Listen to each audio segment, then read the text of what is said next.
What do you do if you are in a situation where you cannot leave the narcissist?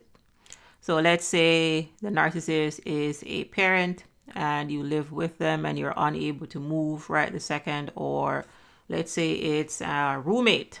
A lot of people have the narcissist roommate where, you're sharing rent, or mortgage, and you are there locked into a contract. So you may not be able to break that contract right the second. Additionally, a lot of people are dealing with narcissists in an intimate setting. You may have children, the kids may be in school, or, you may be living together again and you are not able to leave. Now, before I recommend some tips, I want to make it abundantly clear to you who you are dealing with. So if you believe that you are dealing with a pathological narcissist, then you're dealing with a highly manipulative and abusive individual. So you hear me say it often on this channel that narcissists are people that are rooted in their shame, unable to move past their pride. So what we're looking at here is the Hawkins scale. And this scale was developed by Dr. David R. Hawkins. And what it does is it kind of puts different emotions at different levels of consciousness. So you most likely are familiar with this. You may not be familiar with the diagram, but you kind of know this information. So at the top, you have enlightenment.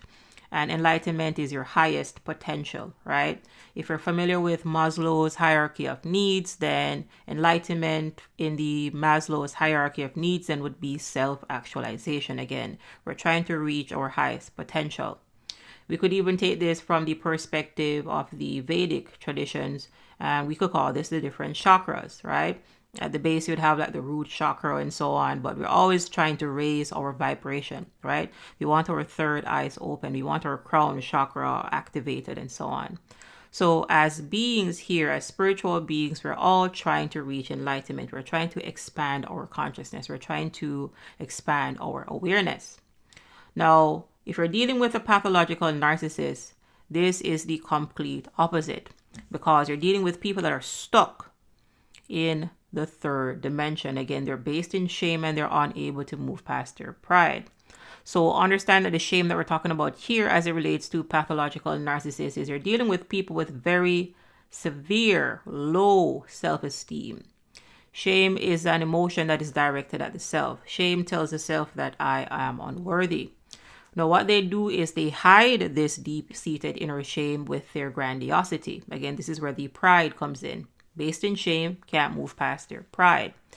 However, understand that this pride is false pride, right? You're dealing with people that believe that they're highly grandiose and highly superior without merit.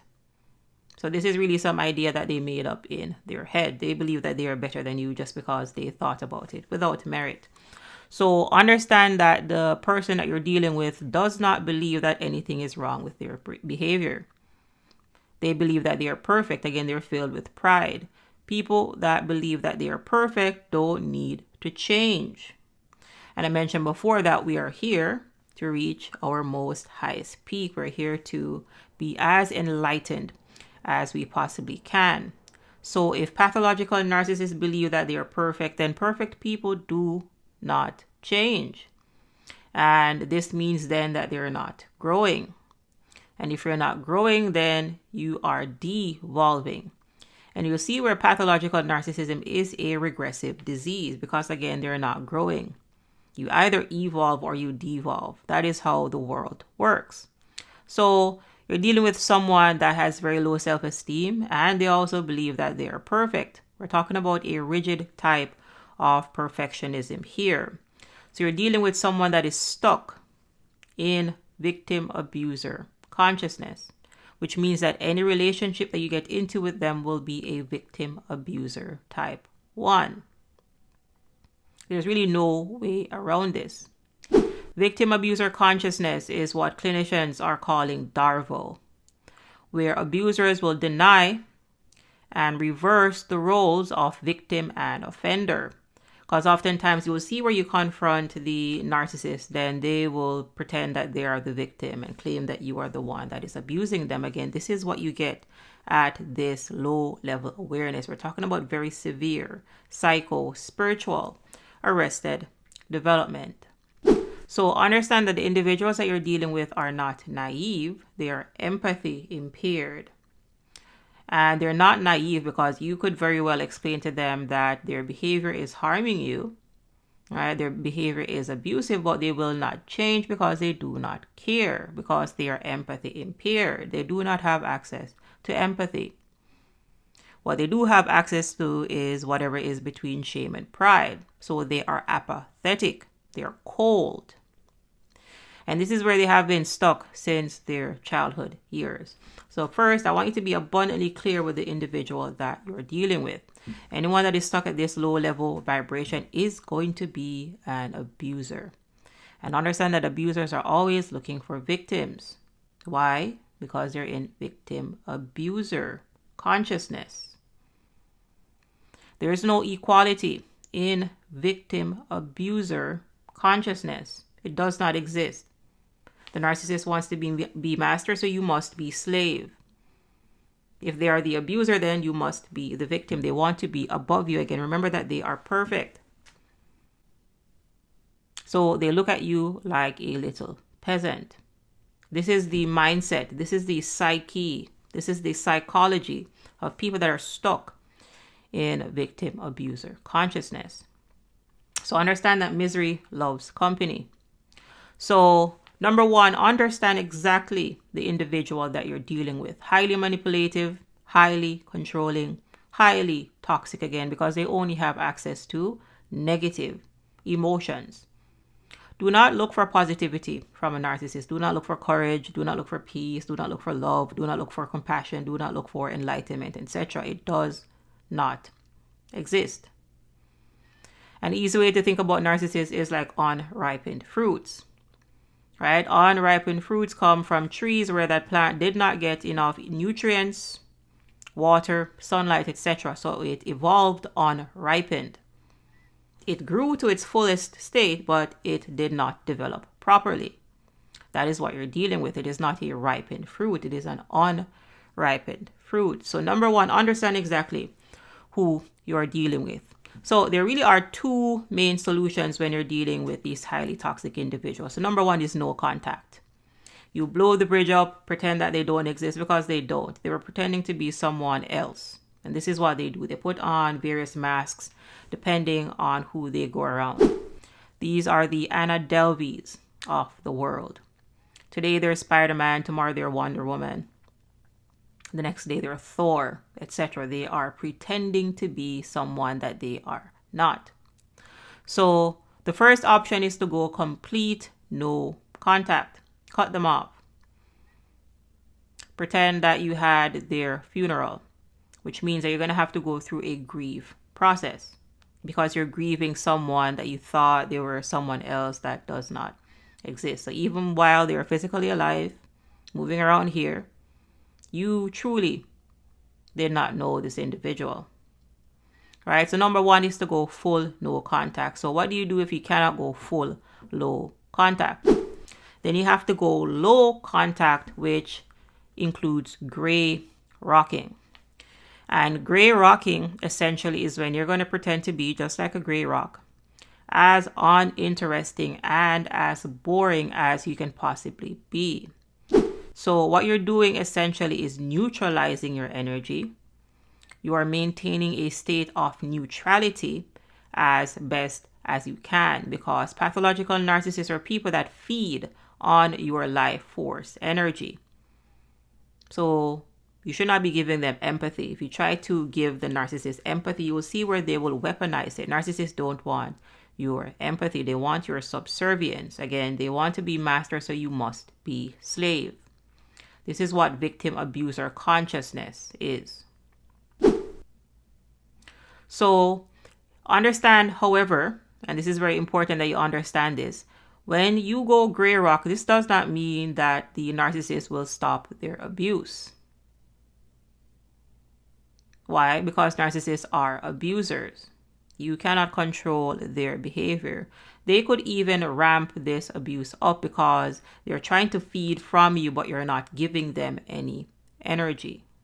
So when you are gray rocking, there may be times where you need to avoid contact, because oftentimes you will see where narcissists are trying to read your eyes because they're studying you like a predator. So if you're avoiding eye contact with the narcissist, then look them in the forehead. There's really nothing to see in their eyes anyways. So gray rocking is being in a state of non-reaction. There may be other times when you may need to leave the room that you're in with this toxic individual. Avoid bringing up new conversations, and if you have to speak, then be very brief. Get to the point. Do not share any extra information with them. Nod your head, shrug your shoulders sometimes when you need to communicate. Again, make it as uninteresting as possible. So what you're doing is reducing your life force energy, because that is what pathological narcissists are feeding on. And oftentimes when you see when you are gray rocking, then they will leave you to try to find a better source to abuse, because they are abusers. They're trying to drain you of your life force energy. So it is important that you remain as boring and as unstimulating as possible. Again, you're trying to maintain the best state of neutrality as you possibly can when you are gray rocking. So it is important not to get emotional. If you feel like crying, do not cry around a narcissist. This is feeding them. They're energy vampires. They feed on other people's energy. So if you are in a position where you have to live with a narcissist, then low contact or gray rock really is your best option. However, know that the best option is to go complete no contact. So it could be that you have to go low contact first and then work your way up to no contact, again, depending on the situation that you are in. However, understand that if you are around a narcissist, this does not stop them from abusing you, because you're dealing with abusers. The only thing that you can control is your behavior and your reaction. And this is what narcissists want. They want to provoke you for your reaction. So do not react as best as you can, and maintain the best gray rock as best as you can. All right, good people, that is where we're stopping off here in today's video. As always, please show your support by liking these videos, saving these videos, sharing these videos with someone that you think may need this information. Additionally, if you're in a situation where you are keeping a paper trail of what the narcissist is doing, let's say they're sending you threatening emails, let's say you have maybe even recorded them doing something that is highly abusive, maintain a paper trail and send this information to your local law enforcement if you have that option available to you.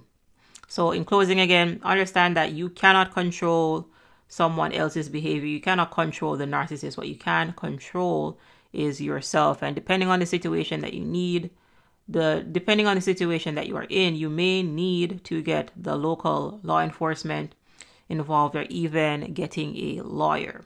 Again, everybody's situation is different.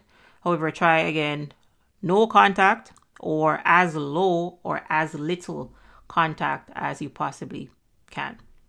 All right, good people, that is where we're stopping off here today. Ensure that you're liking these videos, saving these videos, sharing these videos, etc. Ensure that you're subscribed for more important content. If you have any questions or feedback, go ahead and leave that in the comment section, and us